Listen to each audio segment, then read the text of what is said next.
عمران خان کے جیل میں جانے کے بعد شوکت خانم کی تاریخ میں پہلی دفعہ ایسے ہوئے۔ آپ تمام پاکستانیوں سے میں درخواست کرنا چاہتا ہوں کہ جتنا ہو سکے آپ شوکت خانم کو ڈونیشن بھیجیں۔ پاکستان میں موجود تمام پاکستانی 770 کے اوپر میسج کر کے 20 روپے عطیہ کر سکتے ہیں۔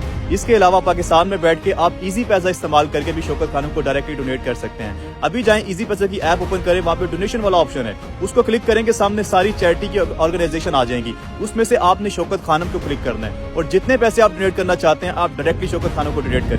اس کے بعد اوورسیز میں، گلف میں، UK میں، یورپ میں، USA میں، کینیڈا میں تمام اوورسیز پاکستانی ikca.org.uk اس ویب سائٹ کے اوپر جا کے آپ ڈائریکٹلی شوکت خانم کو اپنے عطیات، اپنے صدقات، اپنی زکوٰۃ ڈونیٹ کر سکتے ہیں۔ میں تمام پاکستانیوں سے گزارش کرنا چاہتا ہوں کہ عمران خان نے اکیلے ہر چیز کا ٹھیکہ نہیں لیا ہوا، یہ ہمارا بھی ملک ہے، یہ ہمارے بھی لوگ ہیں، ہم نے بھی اپنا رول پلے کرنا ہے، ہم نے بھی اپنے حصے کا دیا جلانا ہے۔ میری آپ سب سے ریکویسٹ ہے جتنا ہو سکے اس میسج کو پھیلائیں اور جتنا ہو سکے شوکت خانم ہاسپٹل کو ڈونیٹ کریں۔ عمران خان زندہ باد۔